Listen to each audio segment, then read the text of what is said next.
역대하 30장 1절에서 12절까지 말씀을 함께 교독합니다. 히스기야가 온 이스라엘과 유다의 사람을 보내고 또 에브라임과 므낫세의 편지를 보내어 예루살렘 여호와의 전에 와서 이스라엘 하나님 여호와를 위하여 유월절을 지키라 하니라. 왕이 방백들과 예루살렘 온 회중과 더불어 의논하고 둘째 달에 유월절을 지키려 하였으니 이는 성결하게 한 제사장들이 부족하고 백성도 예루살렘에 모이지 못하였으므로 그 정한 때에 지킬 수 없었음이라. 왕과 온 회중이 이 일을 좋게 여기고 드디어 왕이 명령을 내려 브엘세바에서부터 단까지 온 이스라엘에 공포하여 일제히 예루살렘으로 와서 이스라엘 하나님 여호와의 유월절을 지키라 하니 이는 기록한 규례대로 오랫동안 지키지 못하였음이더라. 보발꾼들이 왕과 방백들의 편지를 받아가지고 왕의 명령을 따라 온 이스라엘과 유다에 두루 다니며 전하니 일러스되 이스라엘 자손들아 너희는 아브라함과 이삭과 이스라엘의 하나님 여호와께로 돌아오라. 그리하면 그가 너희 남은 자 곧 아수르 왕의 손에서 벗어난 자에게로 돌아오시리라. 너희 조상들과 너희 형제같이 하지 말라. 그들은 그의 조상들의 하나님 여호와께 범죄하였으므로 여호와께서 멸망하도록 버려두신 것을 너희가 똑똑히 보는 바니라. 그런즉 너희 조상들같이 목을 곧게 하지 말고 여호와께 돌아와 영원히 거룩하게 하신 전에 들어가서 너희 하나님 여호와를 섬겨 그의 진노가 너희에게서 떠나게 하라. 너희가 만일 여호와께 돌아오면 너희 형제들과 너희 자녀가 사로잡은 자들에게서 자비를 입어 다시 이 땅으로 돌아오리라. 너희 하나님 여호와는 은혜로우시고 자비하신지라. 너희가 그에게로 돌아오면 그의 얼굴을 너희에게서 돌이키지 아니하시리라 하였더라. 보발꾼이 에브라임과 므낫세 지방 각 성읍으로 두루 다녀서 스불론까지 이르렀으나 사람들이 그들을 조롱하며 비웃었더라. 그러나 아셀, 므낫세와 스불론 중에서 몇 사람이 스스로 겸손한 마음으로 예루살렘에 이르렀고 하나님의 손이 또한 유다 사람들을 감동시키사 그들에게 왕과 방백들이 여호와의 말씀대로 전한 명령을 한 마음으로 준행하게 하셨더라. 아멘. 오늘 본문은 남유다의 히스기야가 유월절을 회복하는 장면입니다. 히스기야의 아버지 아하스는 악한 왕이었습니다. 그는 성전의 문을 닫아버렸고 하나님께 드려야 할 제사를 멈추게 했습니다. 그로 인해 백성들은 우상 숭배에 빠졌고 예배는 무너졌습니다. 그런 상황에서 히스기야는 왕위에 오른 지 얼마 되지 않아 곧장 성전 문을 열고 정결하게 하며 유월절을 지키게 했습니다. 왜일까요? 그에게 있어서 신앙의 본질, 즉 하나님의 언약을 기억하는 것, 이 유월절은 결코 놓칠 수 없는 것이었기 때문입니다. 오늘 우리가 묵상해야 하는 것은 무너져가는 시대 속에서 우리는 무엇을 지켜야 하는가입니다. 본문의 히스기야는 할 수 있는 한 빨리 유월절을 회복하고자 했습니다. 그러나 문제가 있었습니다. 먼저 제사장이 부족이었습니다. 아하스 시대의 우상 숭배로 많은 제사장들이 부정해졌기 때문입니다.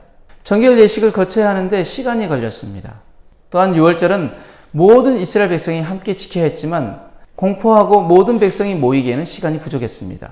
그래서 히스기야는 상의 끝에 유월절을 한 달 뒤로 미루기로 결정합니다. 여기에는 몇 가지 부담이 있었습니다. 첫 번째로 율법에 정한 날짜가 아닌 다른 날을 지킨다는 부담입니다. 두 번째로 북이스라엘이 정치적인 이유로 종교력을 한 달 늦춰 지키던 전례와 겹친다는 부담입니다.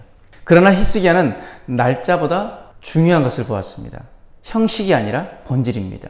성경에서도 민수기 9장 10절 11절 말씀 보면은 시치로 인해 부정하게 되어 첫째 달에 유월절을 지키지 못한 자들에게는 둘째 달에 유월절을 지킬 수 있는 예외 규정이 있었습니다. 히스기야는 이 말씀을 근거로 결정한 것입니다. 우리 하나님은 형식보다 본질을 보십니다. 절기의 핵심은 날짜가 아니라 하나님의 구원을 기억하며 그 말씀에 순종하는 것입니다. 또한 히스기야의 열심은 자기가 다스리는 나라에 국한하지 않고 온 이스라엘을 초대합니다. 그는 단지 남유다만이 아니라 이미 멸망 직전에 북이스라엘, 에브라임, 므낫세, 스불론에도 사람을 보내어 초청했습니다. 히스기야가 왜 이렇게 했을까요? 그는 유월절이 민족적 정체성을 회복하는 절기임을 알았기 때문입니다. 출애굽은 특정 지파의 역사가 아니라 온 이스라엘의 역사였기 때문입니다. 그러나 반응은 어땠습니까? 북이스라엘 대부분은 초청을 비웃고 거절했습니다.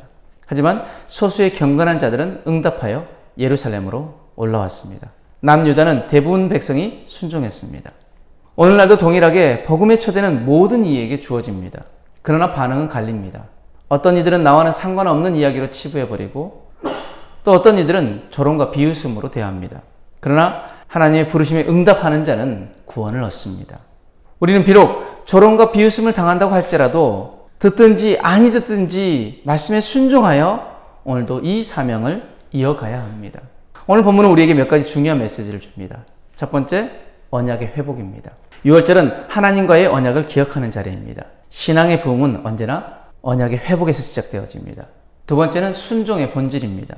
하나님께서 원하시는 것은 외형적 형식이 아니라 본질을 붙드는 순종입니다. 세 번째, 복음의 초대입니다. 복음은 모든 이에게 열려 있습니다. 그러나 믿음으로 응답하는 자만이 그 언약의 복을 누립니다. 네 번째, 공동체적 예배입니다. 신앙은 개인 경건만으로 완성되지 않습니다.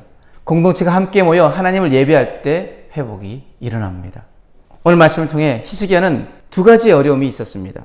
날짜 문제와 연합의 문제였습니다. 그러나 그는 진리를 쫓아 선택했습니다. 그는 본질을 붙들었고 모든 백성을 초대했습니다. 그 결과 이스라엘은 다시 말씀 위에 굳게 설 수 있었습니다. 오늘 우리에게도 같은 도전이 있습니다. 우리는 무엇을 지키며 살아가고 있습니까? 형식입니까? 아니면 본질입니까? 나 하나만의 신앙입니까? 아니면 내 주변까지 초대하는 신앙입니까? 오늘 이 말씀 가지고 우리는 이렇게 결단하기를 원합니다. 첫 번째, 나는 신앙의 형식보다 본질을 붙들겠습니다. 예배, 말씀, 기도의 본질을 회복하겠습니다. 두 번째, 내 가족과 이웃을 복음으로 끊임없이 초대하겠습니다. 비록 조롱과 거절해도 포기하지 않겠습니다. 세 번째, 하나님이 기뻐하시는 것을 끝까지 지키겠습니다. 예배, 말씀, 믿음의 원리들을 포기하지 않고 지켜가겠습니다. 이 결단이 우리 안에 있기를 원합니다. 여러분, 신앙은 결국 지킬 것을 지키는 싸움입니다. 히스기야처럼 본질을 붙들고 모든 사람을 복음으로 초대하며 하나님의 언약을 기억할 때 하나님은 우리의 삶과 가정, 우리 교회를 새롭게 하실 것입니다. 주님 앞에서 다시 말씀을 지키고 순종하는 저와 여러분 되시기를 주님의 이름으로 축복합니다. 아멘.